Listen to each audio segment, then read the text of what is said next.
नमस्कार। आज आपण शेव चाटची रेसिपी बनवणार आहे आणि चटपटीत अशी शेव चाटची रेसिपी आज आपण बनवणार आहे। यासाठी कांदा, टोमॅटो आणि हिरवी मिरची बारीक चिरलेली, कोथिंबीर चिरून घेतलेली आपण। आता हे सर्व जे आपण चिरलेले आहे हे सर्व एका वाटीमध्ये आपण टाकून घेणार आहेत। आजची जी रेसिपी आहे आपली ही अशी खूपच छान आणि झटपट आणि चटपटीत अशी शेव चाटची रेसिपी आपण बनवणार आहे आणि लगेचच तयार होते।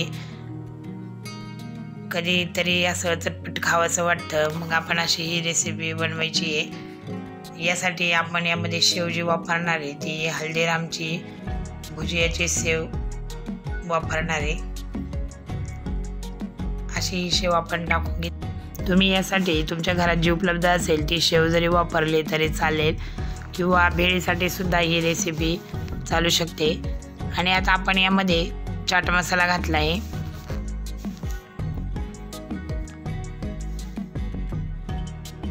आणि आपण यामध्ये छान अशी चटपटीत आणि तिखट होण्यासाठी लाल मिरचीचा वापर केलेला आहे। लाल तिखट आपल्या घरगुती असतं तेच लाल तिखट यामध्ये वापरलेलं आहे आणि आपण हिरवी मिरची सुद्धा घातली, म्हणून आपण यामध्ये लाल मिरची पावडर जी आहे ती कमी जरी घातली तरी चालेल।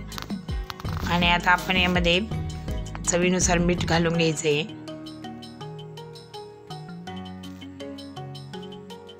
आणि बारीक चिरलेली जी कोथिंबीर आहे ती आपण यामध्ये टाकणार आहे।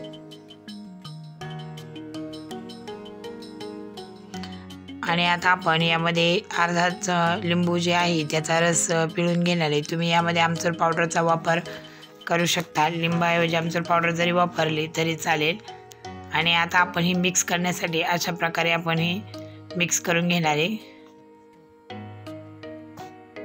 अशी आपली ही चटपटीत भेळ जी आहे ती तयार झाली आहे। शेव चाटची छान अशी तयार झाली आहे।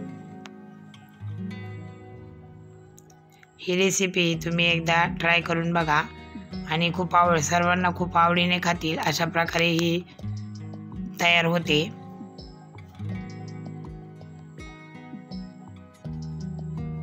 व्हिडिओ जर आवडला असेल तर लाईक, शेअर, सबस्क्राईब करा आणि वेळात वेळ काढून व्हिडिओ बघितला याबद्दल धन्यवाद।